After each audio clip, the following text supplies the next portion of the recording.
Hello, welcome back to Bmack Reviews.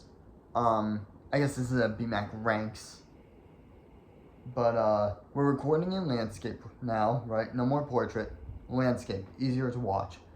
As you can probably tell by the title of this video, we're going over the top 5 rap albums of all time, at least in my opinion. Specifically, we're going over my top 5 favorite albums. This does not necessarily mean best. There are albums that I think are better than some of my favorites, but they're still my favorites, and that's what we're going over. Now, I want to make this video because before I kind of listened to rap and just, I guess, hip-hop more passively, but now that I'm, like, taking up an interest in, like, writing my own lyrics and stuff, I've been taking a more proactive approach. I've been going out, listening to albums that, like, everyone says is good, that I have not yet listened to. And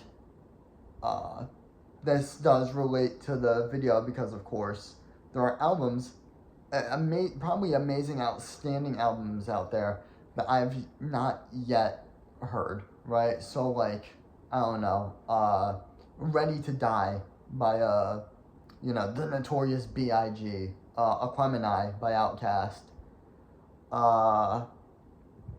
let's see, The Chronic by Dr. Dre, The Blueprint by Jay-Z, right? All these amazing albums, or at least people say they're amazing, I have not listened to them yet. So, this list is obviously, I guess it does not take into account the broader scope of rap as a genre, just what I have personally heard.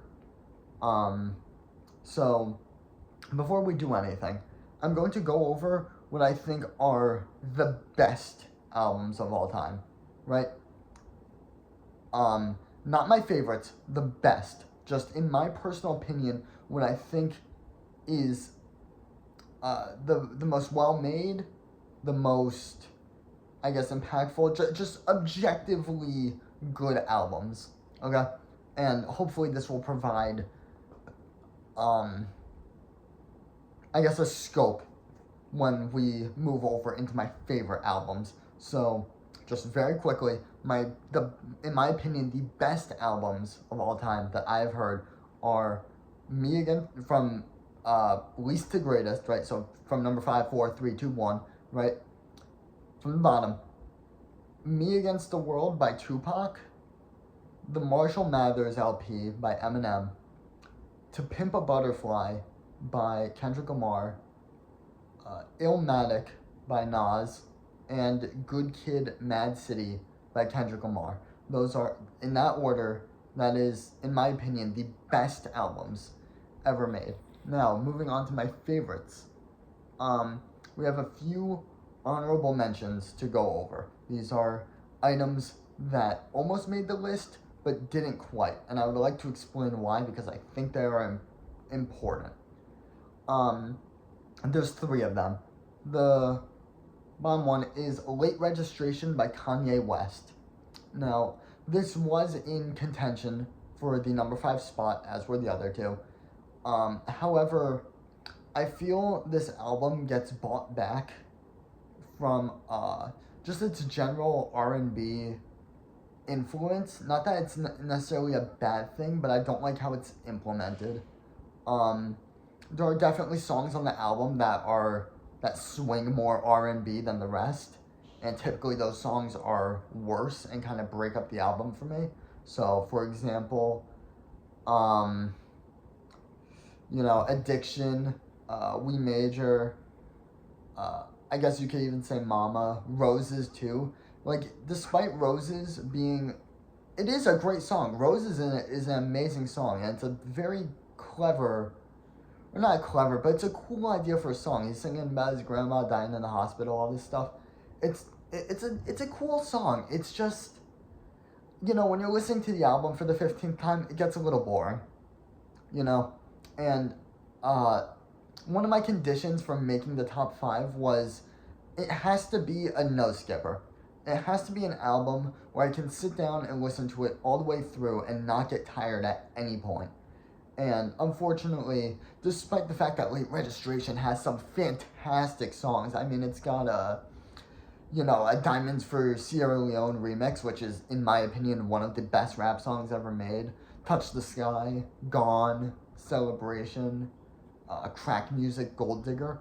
Amazing, amazing, amazing, phenomenal songs. But the album just gets bought down by the slower songs that are, I guess, in the album. Specifically, Addiction. Addiction I want to touch upon because there was a very long segment where he's just not rapping at all, right? There's no rapping. You're just listening to a beat. And it gets boring after the 15th listen. I think it's a fantastic, outstanding, amazing album, but it just doesn't quite meet my criteria for top 5. Moving on to another honorable mention that was also in contention for the number 5 spot, The Eminem Show by Eminem. This album, insanely good choruses, right? Insanely good choruses, insanely good beats. Just to name a few, Square Dance has probably my favorite chorus of any song ever. His delivery and how the beat kind of goes into this like almost kind of like darker, grittier like synth sound when it moves into the chorus. It's just it's amazing, right? That Business, again, catchy ass chorus, great beat. When the Music Stops, Superman. The beats and the choruses on this album are amazing. Easily, I think this album sounds better than the number 5 spot, and even the number 4 spot, but what drags it out of the top 5 for me are just, it's a couple things. This is the album where Eminem kind of started to develop that, I guess kind of like loud, angry delivery style that you probably know him for. It's probably what you think of when you think of Eminem, and his music wasn't always like that. He used to sound, I guess, different, but since this album, he kind of switched styles, and it's not bad. It sounds good. But it's just, after a while, it gets kind of repetitive compared to his old style. The one that he had prior to this album's release. There's that. It's just, and also compared to his older albums, it's just a tad over-polished. And what I mean by that is it's just, I can't really put it into words. There's no, like, real metric I could tell you how it's over-polished, but it just is. It doesn't sound very raw.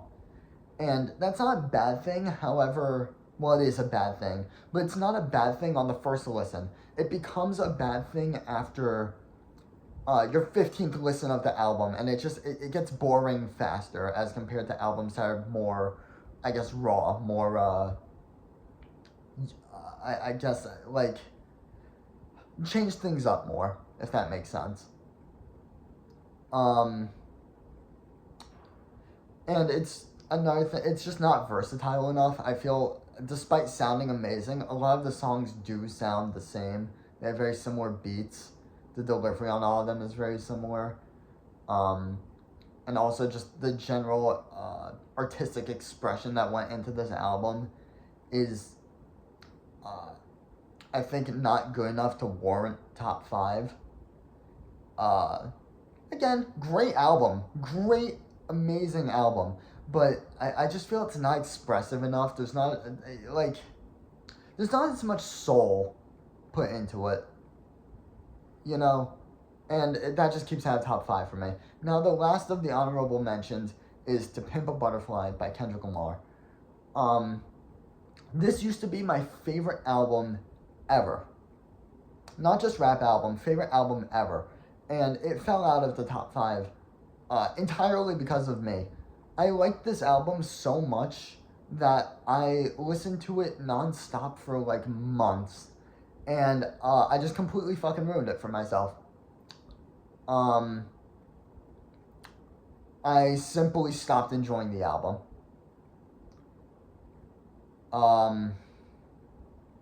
Is it still objectively an amazing album? Of course it is.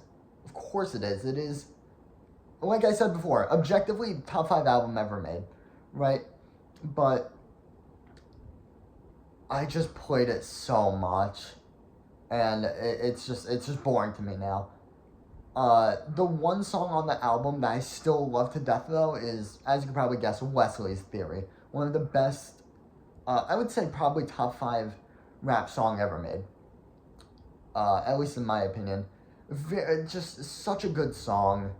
The whole album is amazing. Just amazing messaging, amazing. It is a little overpolished, I will say that, compared to his previous projects. Before making this album, it is a little overpolished. There's not as much. It's not as raw as his previous albums, but it's still so amazing. And I guess it's good I ruined this album for myself, because now I know not to do it with future albums I listen to. Like, if I listen to an album I fucking love, I could sit there and, play it on repeat over and over again, but I don't do that anymore, because I would like to continue enjoying the albums I listen to. With that being said, let's move into my top 5 favorite albums of all time. At number 5, The College Dropout by Kanye West. I like this album for a couple reasons. This is Kanye West easily at his most, raw, right? At his most, soulful, I guess would be the word. The beats are amazing, as you can expect, because, Kanye is an amazing producer, and he produced the album himself. So, all the beats pretty much perfectly match up to what he's rapping about. Because, it's all him, right? Kanye made all of it. So he has more creative control over it. I like how it's very soulful. I know I said that already, but just the general sound of the album, it's very warm, I guess, if I were to describe it that way. It takes R&B influence, right? But what sets it aside from Late Registration is I don't think it leans too heavily on that. It's still, it's still pretty definitively a rap album.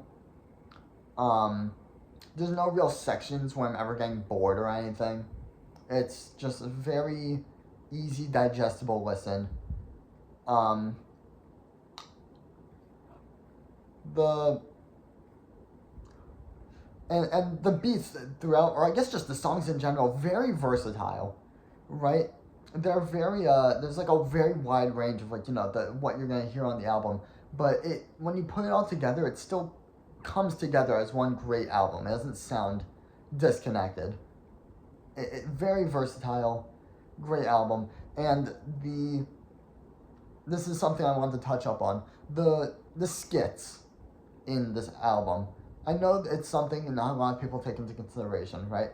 But I'd like to take it into consideration, because the skits on this album, specifically Lil Jimmy Skit 1 and Lil Jimmy Skit 2, are easily the best skits I've heard in any rap song ever. They actually made me laugh, and I think comedy is actually a very important part of rap, because I think it's what eases the tension.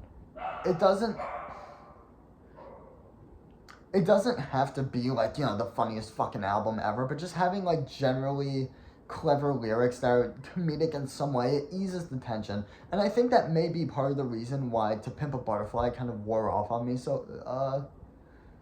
just wore off on me as much as I did, because even though I didn't listen to it for 2 months straight, like I said, it is very it is overly polished, and because of that, it's a very serious album. So I guess it just gets more tiring faster. Again, still a great album, but I think that is part of the reason why I got tired of it. But moving on to the number 4 spot, We have Section 80 by Kendrick Lamar. This is just like the college dropout. This is Kendrick Lamar at his most raw. This is, his least polished. The beats in this album are, they're very unique. Kendrick Lamar has always kind of been known for that between all of his, I wouldn't say all of his albums, but between Section 80, Good Kid, Mad City, and I guess parts of To Pimp a Butterfly, his beats are very unique. They're not like anybody else's. And especially in Section 80, they are very unique. They sound very different to anything else I've ever heard. And they're good. They're great beats. The messaging in the album is great. It's, just generally about the social factors, or I guess socioeconomic factors that go into, the ghetto, specifically in Kendrick Lamar's case, Compton as a city, and why it's so fucked up as it is.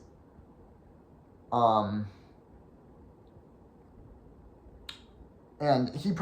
I like the album because it kind of provides us what Kendrick Lamar kind of provides what he believes to be a solution to this problem, which is in his final song on the album, High Power, talking about how, we all gotta come together, quit fighting each other so we can fight against, the people fucking us. The government and everybody. And it's just, I like the messaging of the album. Very clever visualization. This is another thing I want to touch up on, and then we'll move on to number 3. Very clever visualization. Some of the most clever, I guess, when I was talking about comedy before, this is kind of what I meant by it. I'm going to go over a couple lyrics I has, and they all come from the song Ronald Reagan era, which is just a coincidence. These lyrics all stuck with me, and they all just so happen to be from the same song. So, I'm just gonna list off a couple right now, right, that I heard that stuck with me.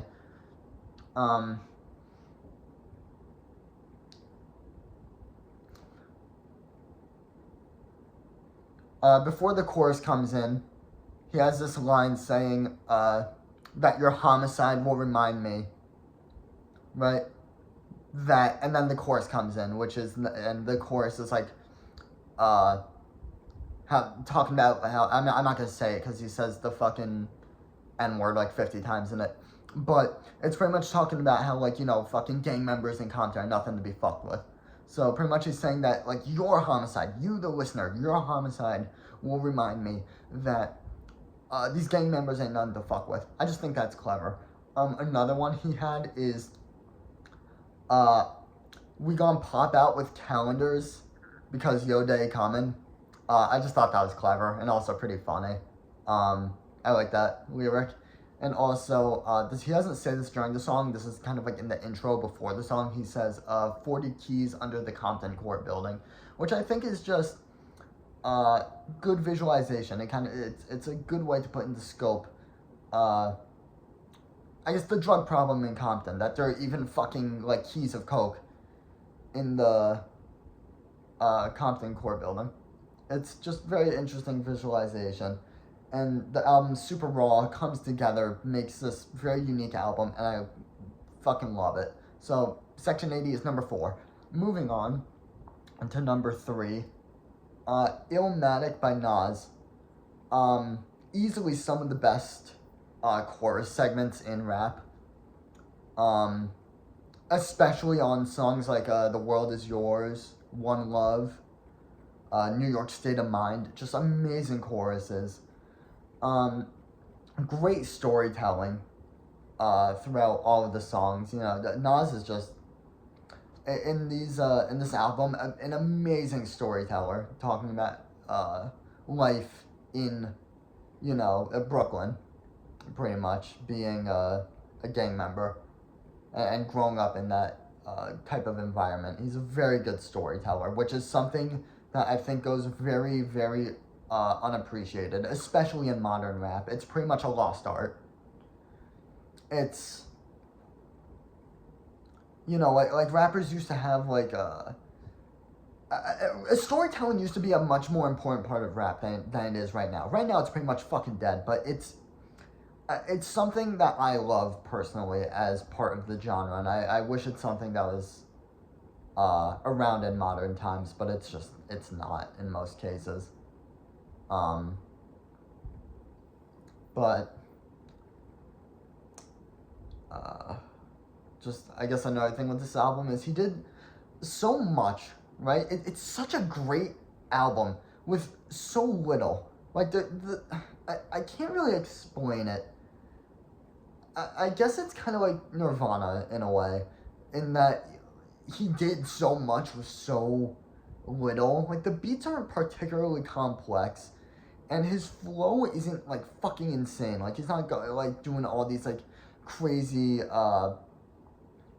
like rhyme schemes and stuff. You know, he's not doing like all this insane shit. It's just a super solid album through and through. And I guess that's kind of the part that's inexplainable to me.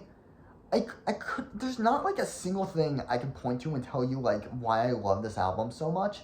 And a lot of people love this album. A very large amount of people say this is the greatest rap album ever made. And while I don't personally agree with that, I think it's kind of boggling to me because, you know, like the beats aren't like the craziest thing ever, and his flow isn't insane, and his storytelling is great, but it's not like, it's not enough to really justify the album being as good as it is. I can't explain it, but just this combination of absolutely everything, it just comes together and makes this outstanding album.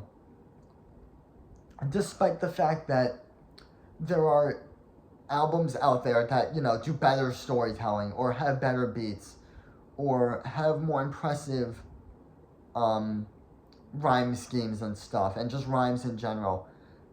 Despite all that, it's not lacking in any way, but there's just nothing like insane about it, and yet it still comes together to make this a fucking amazing album. And I think it's really impressive in that way, and I would heavily recommend listening to it. Moving on though, at the number 2 spot is Good Kid, Mad City by Kendrick Lamar. This album, everyone's heard it, or at least I hope you've heard it. Very unique beats and just sound in general. Unlike anything really made before it, completely changed rap from this point on. Or from the point it was dropped onwards. You know, the beats in all the songs, they perfectly fit for each song. It has so much, like, they just fit so perfectly. It's more polished than Section 80, which is Kendrick Lamar's previous album, before dropping Good Kid, Mad City. It's more polished than Section 80, but still raw enough that I never get bored of it. I never get bored of this album. I listened to this album almost as much as I did To Pimp a Butterfly, and I never got bored of it. Now, I don't listen to it as much anymore because I don't want to ruin the album for myself just listening to it over and over again, but it is so amazing, and each song in the album, sounds so unique to any other song in the album. No 2 songs on the album sound alike. It's an insanely versatile album, yet all the songs come together to make a very consistent album. It doesn't feel choppy. It doesn't feel split up. It feels very consistent while also maintaining so much uniqueness between each song, and every song, the sound of each song so perfectly fits in with the subject matter of each song that it's perfect. It's the perfect album. Like I said before, I think this is objectively the best album ever. It's not my personal favorite, but I think it is objectively the best. The bonus tracks are amazing. Black Boy Fly easily one of the best songs on the album. It's not even technically on the album, it's a bonus track. Black Boy Fly, County Building Blues. There's another amazing one in there that I know I'm forgetting, but there is another amazing song in there. Just the entire bonus tracks of this album is great too. That's something I wanted to add on to. And also this album has personal. This is the last thing I want to say. Then we'll get on to the number one spot. This album has personal importance to me because, interesting story. It changed my entire worldview. This album quite literally changed my life. And I know a lot of people say that about pieces of art that they like, but I'm serious when I say it. I had never really listened to an album like this before, and it was so amazing. It was so good, and the subject matter he's talking about, obviously, I guess just the living in the and being broke as fucking Compton, and being in like all these gangs and stuff and doing all gang activity, and how growing up in being poor in Compton kind of makes you vulnerable to that lifestyle, like to falling victim to I guess the gang life. And it kind of put into scope for me because I went to a very not well-off school. I live in a pretty well-off area, but the school I went to, ghetto as fuck. Super ghetto-ass school. And I used to always just fucking hate these people, right? Because I was like, man, they're so fucking, do they not, like, know any better, right? But this album kind of put it into scope for me, that it's like, these people aren't the way they are by choice. They're this way because their parents have failed them. The education system has failed them. All of their fucking, any person in their life that was supposed to be any kind of a mentor has failed them. And then this kind of expanded outside of, obviously just like, I guess, generally hood people. This thing expanded to like, at least in my mind, like why people kind of fall victim to political radicalism or radicalization. Right? And it's like, it's not a choice. It's not a choice. It's they're victims. They are victims of the system. They're victims of the media, radicalization just as a whole, echo chamber groups. It's very easy to become radicalized. And this just completely changed my worldview on everybody in terms of how I perceive people and how flawed they are. And that's, yeah, I got Good Kid, Mad City to thank for that. But moving on, now we're done with that. My number one spot. This is gonna be a hot take, and I can explain it, and it's a good explanation, but I need everyone listening to hear me out on this. This is my personal favorite number one album, or number one rap album of all time. The Slim Shady LP by Eminem. Now, I want to say something before even continuing. Eminem fell the fuck off, okay? He is ass now. Everyone thinks he's ass. I think he is ass. I'm a fan of Eminem. I think he is ass. The only fucking albums worth listening to are his first three. He dropped those three, and then he immediately fell off a fucking cliff. He dropped the Eminem Show, he dropped the Slim Shady LP, then he dropped the Eminem Show, and then he dropped... What? He dropped the Slim Shady LP, the Marshall Mathers LP, and then the Eminem Show. And then his friend died. He took like a 5-year break from music. He sobered up, and then he continued to make music, and it was all dog shit from that point on. It is fucking terrible. His new music is terrible. I think he has had the worst fall off of any musician ever. Even Kanye. I think even Kanye's fall off is not as bad as Eminem's was. And it's even more disappointing because Eminem has shown in modern times, that he still has what it takes you know, he still has the skills to make, like, an insane album. He still has that flow that he used to. He still has it, and he demonstrates it sometimes, but he just chooses not to. He is such... The fucking subject matter of his songs is so bad now. Somehow he became less mature with time. I don't know how that happened, but he became less mature. His first 3 albums, very mature. As it went on, it's like listening to a fucking kindergartner now. The subject matter is terrible. His flow is terrible. He has shown he can still flow amazingly. He just chooses not to. It makes me sad seeing him today. Really, it does. But going back to the actual album, the Slim Shady LP is the very first album he ever dropped in 1999. And this album is number 1 for me for a lot of reasons. His rhymes, easily the most clever I've ever heard. He has the largest vocabulary of any musical artist by a long shot. I think he has, on average, 1 new word used per 11 words spoken, which is crazy. That's a crazy statistic. Then he has, like, I think his vocabulary between all of his songs is around, like, 9,000, 10,000 songs. And the runner-up to that is Jay-Z with, I think, like, somewhere around 5,000. Like, it's not even close.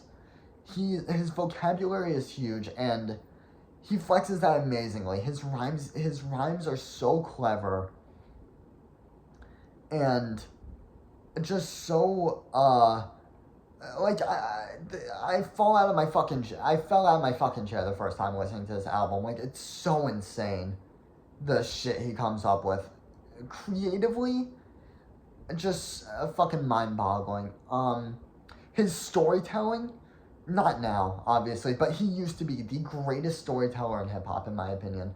The song on this album, My Fault, he has this whole song about giving a girl too many shrooms at a party. You know, there's a ton of storytelling songs on this album, and they're all amazing. This album has 0 misses. My Fault, amazing storytelling song. Guilty Conscience, amazing storytelling song. Brain Damage, again, amazing fucking storytelling song. There's so much storytelling going on in this album, and it's all amazing. It's all so fucking good. And I think another thing that lends into this album ranking number 1 for me is how raw and uncensored he is. This is easily, like, the rawest album on this list. I know I keep bringing that up, like, you know, this album's raw, this album's polished. This is easily the rawest album this is easily the rawest album that I've mentioned in this video. And that's a good thing. That's a great thing to me. There's so much emotion put into it. It has so much soul. It has so much depth. And I think the reason that is because this was his first album. He wrote this album when he was broke as fuck. He was barely making rent, living in, like, the absolute worst parts of Detroit when he wrote this album. And I think that is one of the reasons it is so just raw sounding and so uncensored. Because this entire album was written by somebody who literally could not give less of a fuck about life. And to make my point, for one of the songs on this album, he got fired from his job. Right? He was broke as fuck. He got fired from his job, wrote this song. The song is Rock Bottom. He wrote Rock Bottom, and then that same night, he tried to kill himself. And obviously, he failed. But it kind of puts into perspective the mental state this person was in the mental state Eminem was in when he wrote this album. It's very uncensored, too. He's talking, and that's another reason I like it a lot. It's more relatable to me, kind of because of that. Because there's kind of a theme with the other albums on this list. They're all by black artists, and they're rapping about, you know, at least in Section 80, in Illmatic, and in Good Kid, Mad City. They're rapping about, you know, just being in the fucking hood, right? And while they're all amazing, amazing, amazing albums, there's kind of a disconnect between the album and me, because even though I can kind of correlate parts of what they're singing to my own life, there is a disconnect in the fact that I'm not broke, I'm not a gang member, right? Thankfully, I never grew up around this shit, and while I can draw parallels between what they're rapping about in their songs and my own life, there is a disconnect. And with this album, the Slim Shady LP, even though he was broke as fuck when he was writing this album, that's not like, I guess it's more relatable to me because it's so uncensored. He's talking about like just, I mean, some of the lyrics in his songs, he's talking about fucking like rape and shit. And you know, it's like he has a lyric in one of his songs. I think this lyric comes up in My Name Is, where this bar, I'll fuck anything that walks.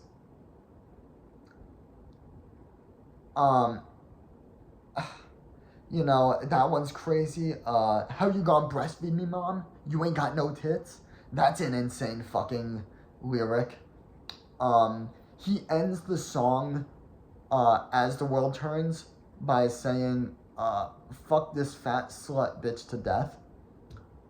That's fucking insane. He's just so uncensored. And I think that is why it's more relatable to me, because I guess it's funny. It's a much more comical album than the rest of the ones mentioned on this list. It has much more comedic lyrics, it's not like I'm falling out of my fucking chair laughing, but it eases the tension, right? You know, in an album about, like, you know, the general, I guess, scope of the album is just about fucking hating life, hating the fucking world, being broke as fuck, and just generally not giving a fuck. As a matter of fact, there are 2 songs on the albums called Just Don't Give a Fuck, and another one called Still Don't Give a Fuck. Like, the album, to me, is just generally about not caring, and I think that is reflected in his choice to be insanely uncensored. And I just find it much more relatable in that way. Because these are things I can relate to directly. You know? Like, there are points in life where, like, I just don't give a fuck. Some could say, I still don't give a fuck. Like, I find it very hard to care about a lot of things that I feel I should care about. And just generally as a whole, I guess I do not like the world. And that's another thing I can relate to on this album. It just speaks to me. This whole album speaks to me. And if you were to go and listen to it, you would probably like it. It's a very, this isn't something I've talked about yet, but just aside from everything I just said, it sounds amazing. It's, like I said, super raw. The beats the beats on the album are very, I wouldn't say unique. They're not like insanely unique like on Good Kid, Mad City and Section 80. But his delivery is unique. His flow and his rhyme schemes and just the way he says everything is so unique. It just keeps the album fresh. You know, like just the way he says everything, it never gets monotonous. He's always bouncing between rhyme schemes, doing this super impressive shit. And it just comes out amazingly, sound-wise. It's so fresh. It's like a breather in a world of fucking hip-hop albums that are, like, so dark and gritty, you know? It's like a breath of fresh air to me. And it's just amazing. It's amazing. I couldn't recommend this album enough. If you were to go and listen to it, I think you would like it. I don't think you would think it was your favorite album ever, but I think you would be able to see why it's my favorite album ever.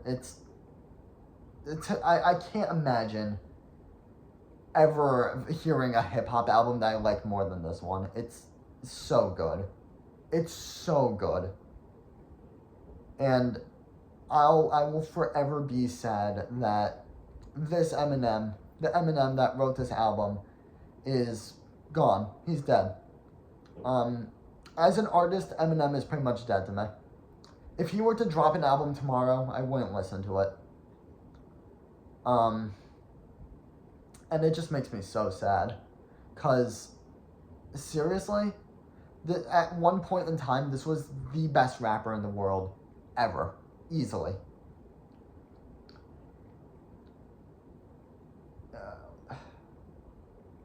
It just makes me so sad, especially after listening to, the Slim Shady LP was his first album. He had a single release back in, I think, 96, 97, a couple years before the Slim Shady LP dropped. It was one song, and it was called Infinite. And it's such a beautiful song in the way that it doesn't sound like Eminem. That is one thing I'll say. It doesn't sound like Eminem, but it's just the beat is so cerebral. It's so deep.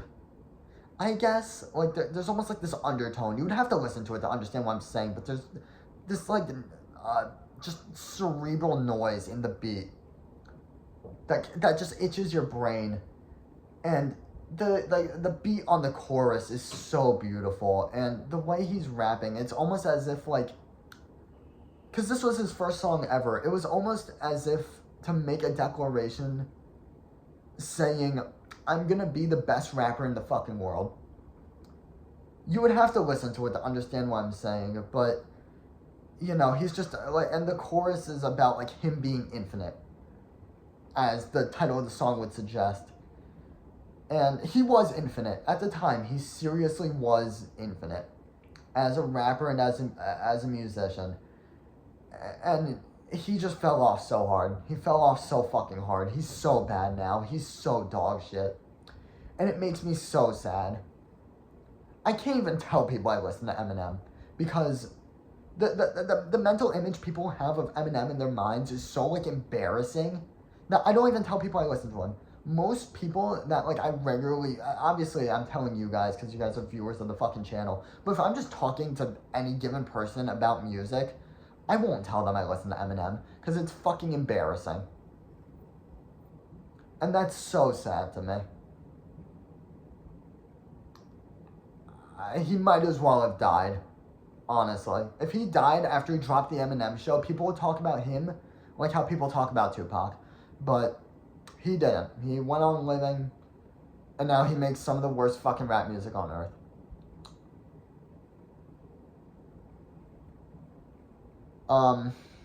That's all I gotta say.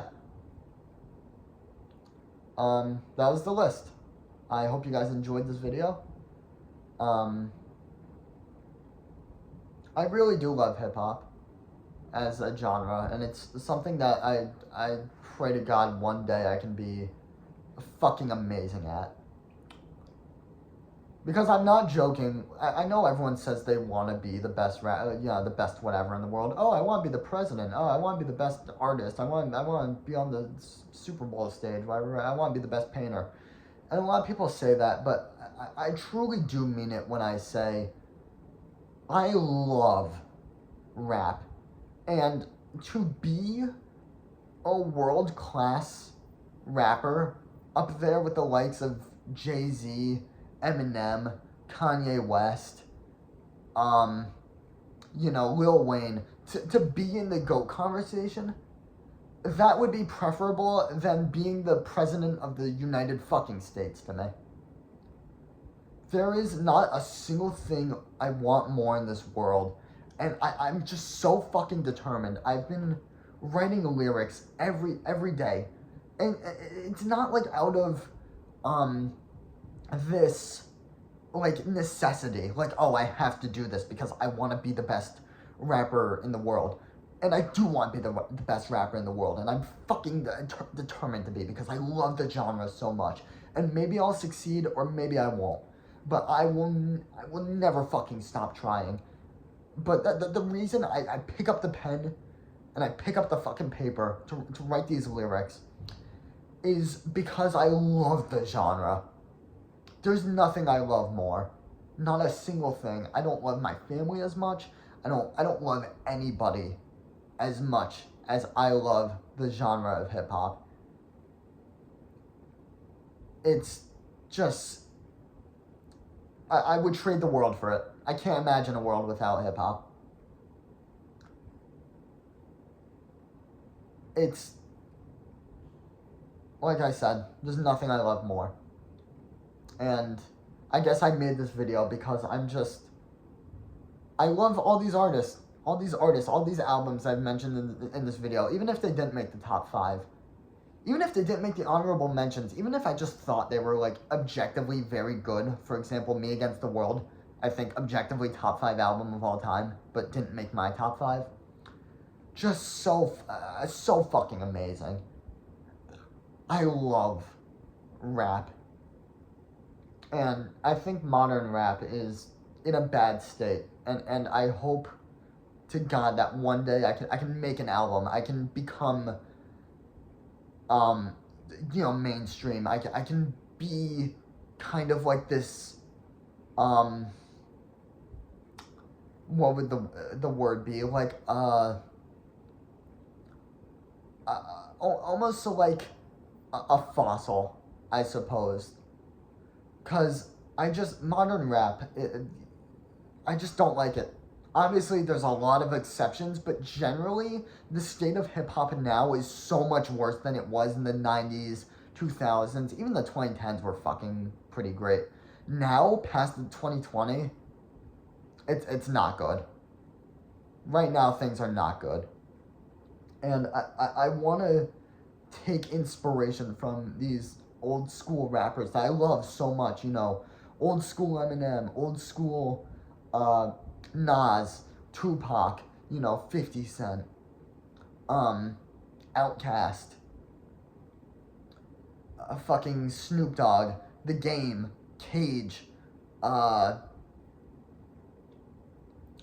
who else? Fucking D12, Obi Trice, try to think, Jay-Z, right, DMX, Ludacris, right, all these artists that I just fucking love so much.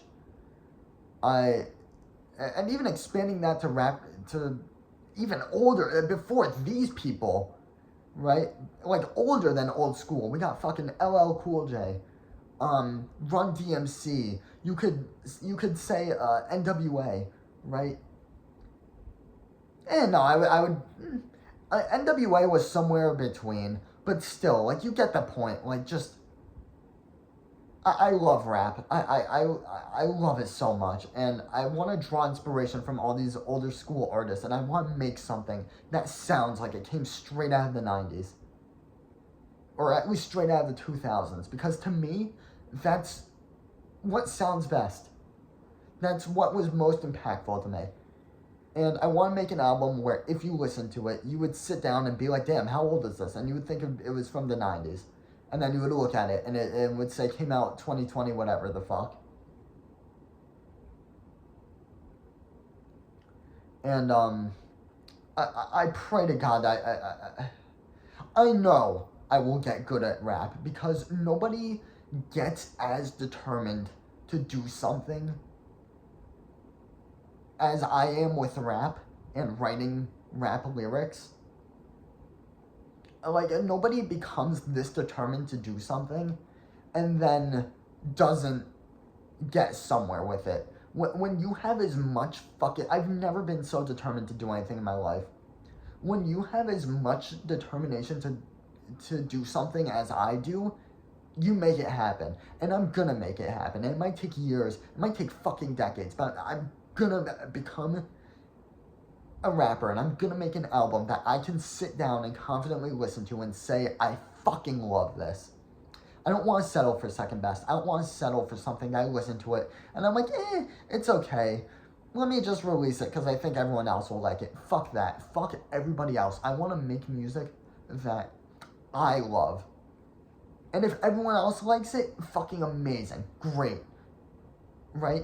But if they don't, that's too fucking bad. Because I'm not gonna bend the knee. I'm not gonna make music that I think will be more acceptable to other people. I want to make music for me. And if that's... And hopefully other people will appreciate the music I make. But if they don't, then they can go fuck themselves. Because I made something I love. And that's honestly all I care about. I'm sorry for that little rant. I guess I went a little off topic. But, yeah, that was my video. I hope you enjoyed the rant. I hope you enjoyed the ranking. That's about it. See ya.